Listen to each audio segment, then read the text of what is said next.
Hajar rahmatullahi mengutip sebuah hadis yang diriwayatkan oleh Jabir bahwa Rasulullah bersabda, malaikat Jibril alaihissalam menyuruhku supaya aku senantiasa menghentikan zikrullah sehingga aku mengira tidak ada sesuatu yang lebih menguntungkan daripada zikrullah. Riwayat tersebut di atas dengan jelas membuktikan sikap acuh tak acuh terhadap memperbanyak zikir sangat patut, tidak patut kita lakukan. Meninggalkan zikir karena takut dikira-kira atau ia dapat merugikan diri sendiri. Para ahli zikir telah menulis bahwa sebagian orang yang meninggalkan zikir karena takut diejek sebenarnya merupakan tipu daya syaitan yang digunakan untuk menjauhkan manusia dari zikir. Tetapi ingat, janganlah melakukan suatu karena riya. Jika orang melihat dan mengejek, hal itu terserah dia, tetapi jangan sampai menjadikan kita meninggalkan zikir. Abdullah Dzulbajadain adalah sahabat yang termuka yang terkemuka pada zaman Nabi. Ia sudah yatim sejak masih kecil, tinggal bersama pamannya yang menjaga dan melayaninya dengan baik. Suatu ketika dia pergi ke rumahnya dan diam-diam memeluk Islam tanpa sepengetahuan siapapun.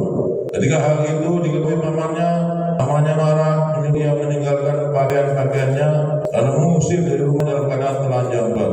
Kemudian dia mengunjungi ibunya pun tidak menyetujui pilihan anaknya. Tetapi walau bagaimanapun sebagai orang ibu yang merasa iba juga kepada anaknya, lalu memberikan selai kain.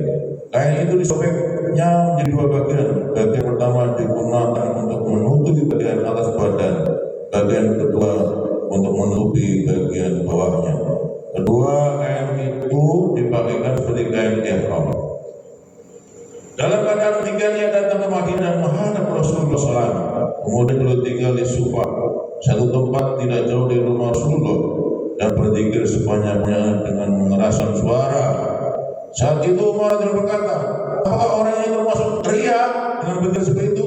Rasulullah menjawab, ya, maka dia adalah dari golongan awabin, orang yang selalu kembali kepada Allah. Ia wafat dalam perang Tabuk. Pada suatu malam para sahabat melihat lampu sedang bersinar di tanah perkuburan. Ketika mereka datang melihatnya, mereka melihat Rasulullah sedang berada di kuburnya.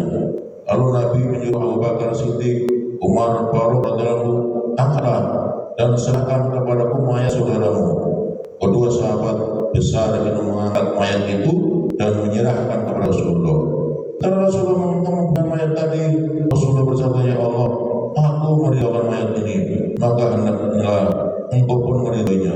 Abdullah bin Mas'ud berkata, setelah aku menyaksikan kepada pemakamannya, hati berkata, alangkah baiknya seandainya mayat ini adalah mayatku.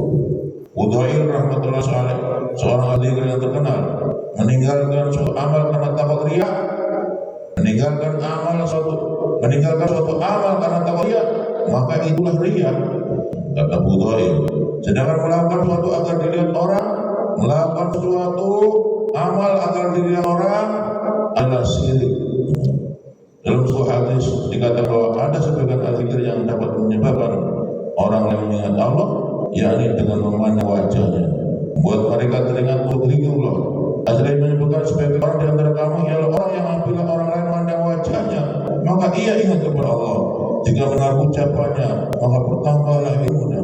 Dan jika melihat amal perbuatannya, maka tertariklah kepada akhirat.